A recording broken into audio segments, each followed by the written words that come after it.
Now, Positively Ernie with Ernie Anastos, a New York TV legend and radio host with great positive stories and interviews. Thanks, Ernie. You're the best. And now, here's Ernie. Hi, everybody. Welcome to the show. It's nice to be here, and I have a special guest today. It's me. I just thought I would spend a little time talking to you one-on-one. You know, I love doing this program because I have an opportunity to talk to so many different people from different walks of life. And they're specialists in their field, and I learn a lot. I find that, you know, being able to talk to someone and listen to them can make a big difference. Many of you who are familiar with my career, I've been in television in New York City for over 4 decades. And I've anchored at 3 major flagship stations in New York, ABC 7, CBS 2, and Fox 5. And I've been honored by that. And many times, you know, people will say, okay, tell us a little bit more about, you know, who you are and what you've done and why you do it. Well, I'll say it again. I have been honored and continue to be honored by the ability to be able to go on the air and talk to people like you right now and tell you exactly, you know, what's going on in my life and in this world. And I was fortunate to know early on that I wanted to be in broadcasting. I remember many times when I was a little kid, I was growing up back in New Hampshire, and I would sit underneath that kitchen table. And I was about 10 years old, and I would listen to the radio, and the announcer would speak, and I would pretend that I was the announcer, and then I would turn the radio down low, and then I would hear music, and I would turn it up. And that led to my building a little radio station in the basement, and the rest is history. I went on and got my first job when I was 16 years old in radio and continued broadcasting throughout my career in college, and here I am today. People say, you know, what have you learned? What is exactly that has come to you from over the years? Well, I can tell you that I've learned that I've seen the best and the worst of human behavior. I'm a trained sociologist. My degree is in sociology. And I studied that more than I really did journalism because I wanted to know how people think and how they feel. Because that's what the news is all about. It's all about human emotions and why people conduct themselves the way they do, good or bad. So I learned over the years that I could study human behavior in many ways as a journalist. And some of the stories that I've covered have been amazing. Probably, you know, the most heart-wrenching story, the most difficult story that I've had to cover was 9/11. Now, that was painful. It was very personal to all of us here in New York because it was happening in our backyard. And people that, you know, that we knew, people who were watching, knew the families, knew the lives that were lost and the suffering that was going on.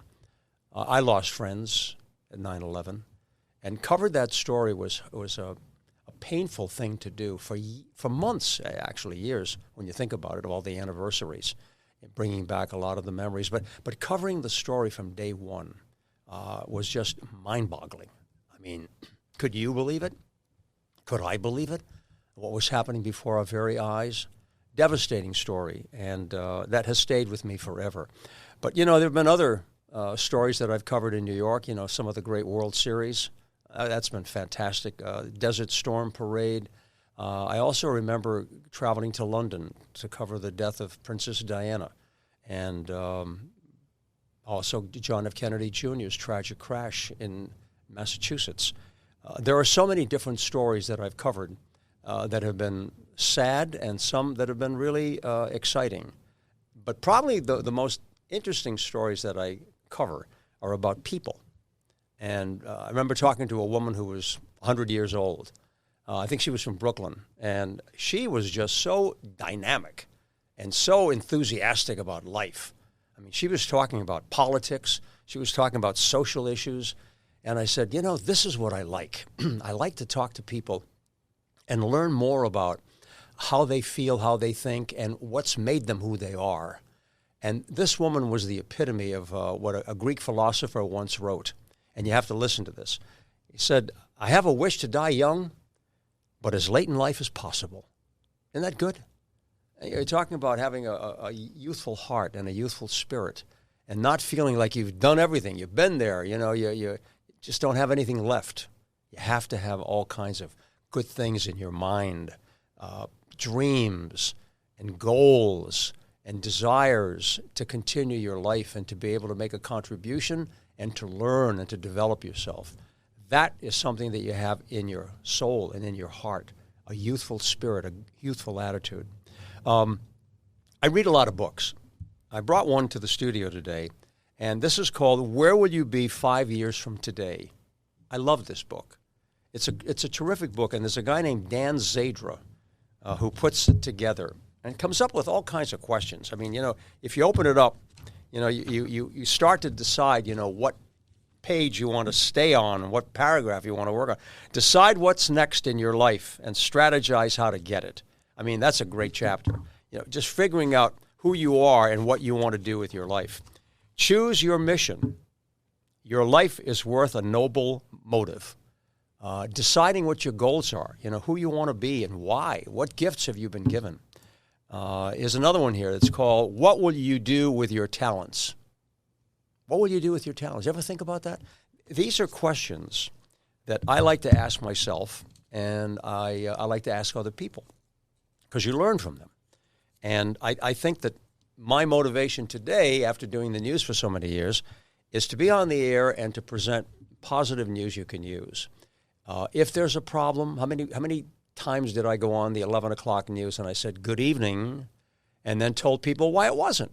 Because it was all bad news, unfortunately, that I had to report. So now, I have an opportunity to come to you and say, okay, here's a story. Here's something that's going on in our world. It could be anything from, let's say, bullying. It's a problem. Decide, a little bit more about what we can do about it, what programs are out there that are helping kids. It could be anything. It could be retirement. It could be relationships. It could be marriage. It could be your career.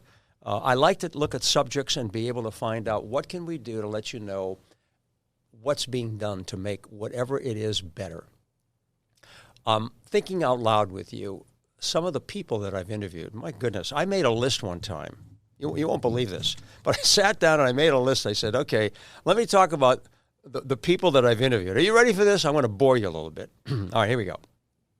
These are people that I've interviewed. Kenny Rogers, Bruce Springsteen, Barry Manilow, Muhammad Ali, Alfred Hitchcock, Fidel Castro, Mikhail Gorbachev, Spike Lee, Jesse Jackson, Buzz Aldrin, George H.W. Bush, Lucille Ball, Ed Sullivan, my God, Mark Anthony, Jennifer Lopez, Brooke Shields, Robert F. Kennedy Jr., Clive Davis, Chaz Palminteri, what a great guy. His movie, Bronx Tale was fantastic. Ted Williams, Yogi Berra, Betty Davis, Francis Ford Coppola, The Godfather, unbelievable. Regis Philbin, great guy. Bernie Williams, Olympia Dukakis, Mark Goodson, Dan Quayle. I mean, the list goes on. I mean, I've interviewed all of these people, and sometimes I stop and I say, do I have stories about them? I do.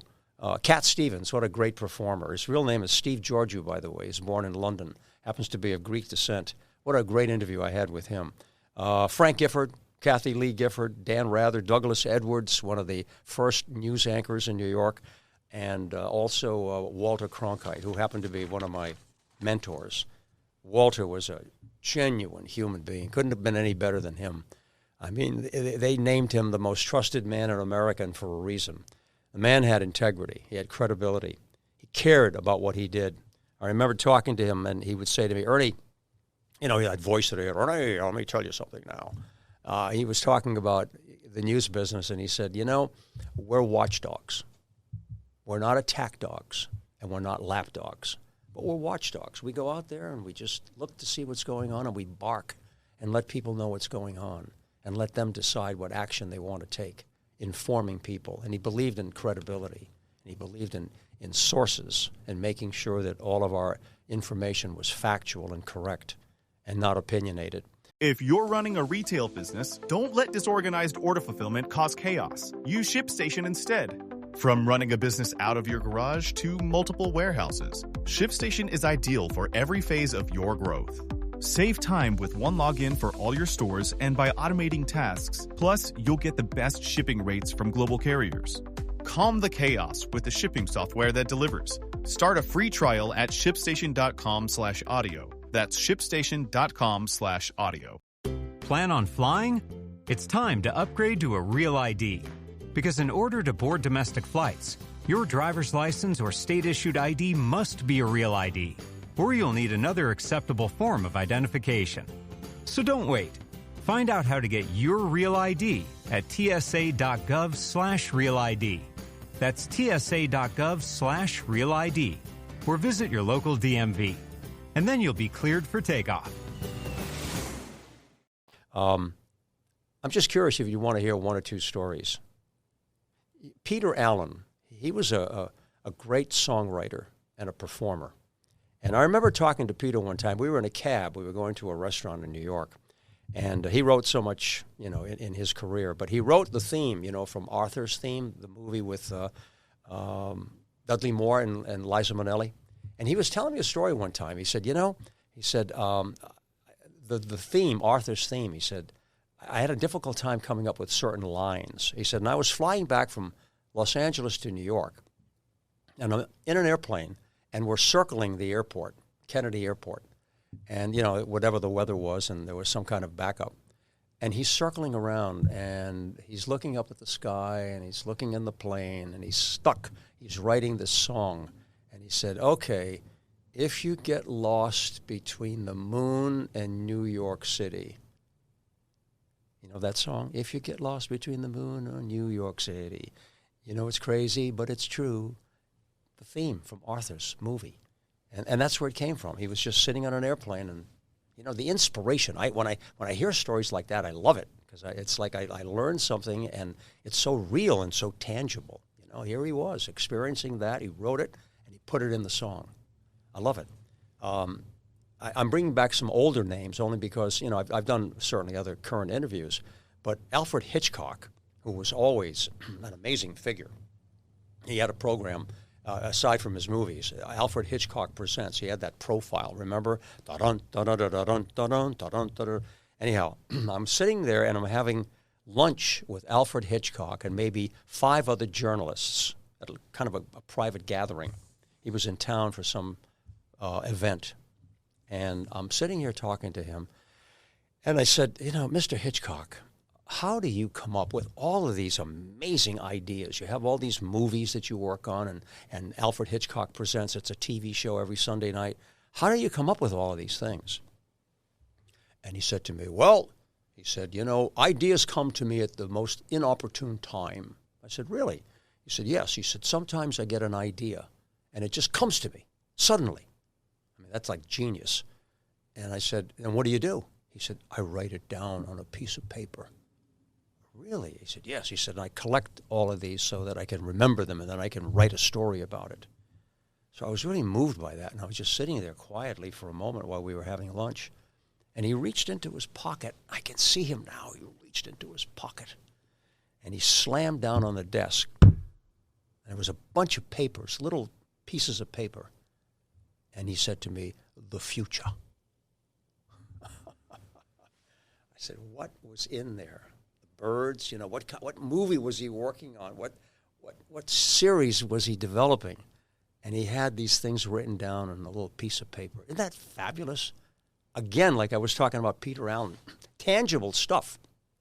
Being able to hear a story like that and see it and live it with the person who's making that story happen. I love it. I think these things are terrific. Let me just continue to talk a little bit more. I have always had an interest in children from the time I was young, because I think as a youngster, I was motivated and I had role models, and I thought that it was important to have people that inspired me. I had many teachers that did that to me, and I wanted to turn that around and to be able to give back to young kids. And over the years doing the news, I've had programs where I have focused on teenagers. I did a program called The Next Generation, where I would bring in a group of young people, and then I would bring in news leaders and personalities and celebrities, and they would interview the personality, and I would be part of it, and I would encourage them. And I loved doing that. And then I wrote a couple of books. The first one I did was Teens, Yesterday and Today, and it was all about the history of teenagers in America. Fascinating book. I went out and I interviewed so many people that different places. I went to nursing homes. I wanted to get various generations. And the book was released in 1983. And so I went out and talked to so many people and asked them their memories about going to school, about fashion, fad, and lifestyle of the American teenager. Learned a lot from that book, and still go out and speak to a lot of young people and discuss, what the future is like and what the past was like for a lot of young people. And I did another kid's book, Ernie and the Big News, The Adventures of a TV Reporter. And it's an inspiring book. It's like my story, a kid who starts at a little radio station in his basement and comes to New York and covers all the big stories. But, there are positive endings to the stories, and it isn't a tragedy. And by doing that, I go out and I talk to kids at schools throughout the New York area. We've had 400 or 500 children at one assembly at a time.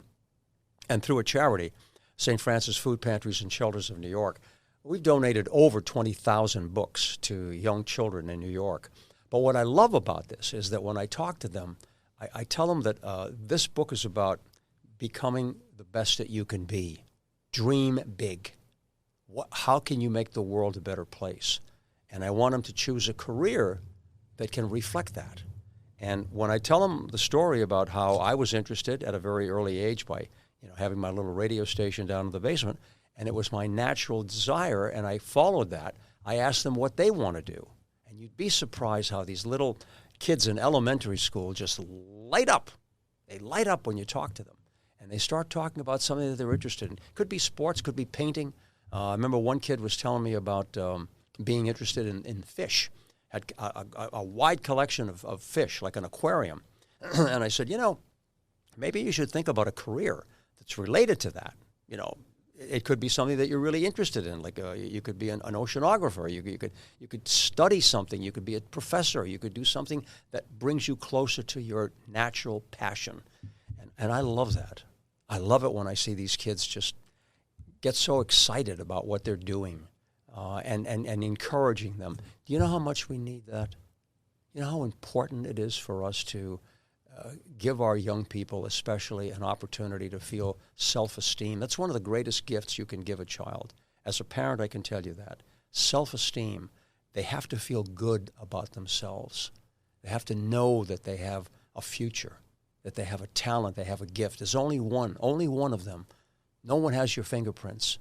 And once they start to understand that and realize how unique they are, how special they are, they light up like a bulb. And I find that so rewarding. In my opinion, that's one of the greatest things.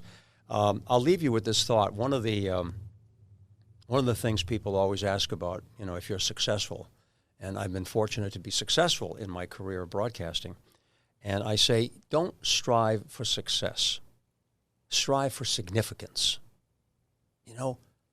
Try to do something that will have some lasting value and purpose in your life.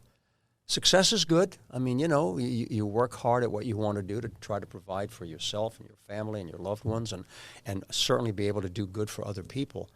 But beyond that material that we all need to survive, you need to look and see what you do with your life in terms of giving back, finding a way to help make the world a better place.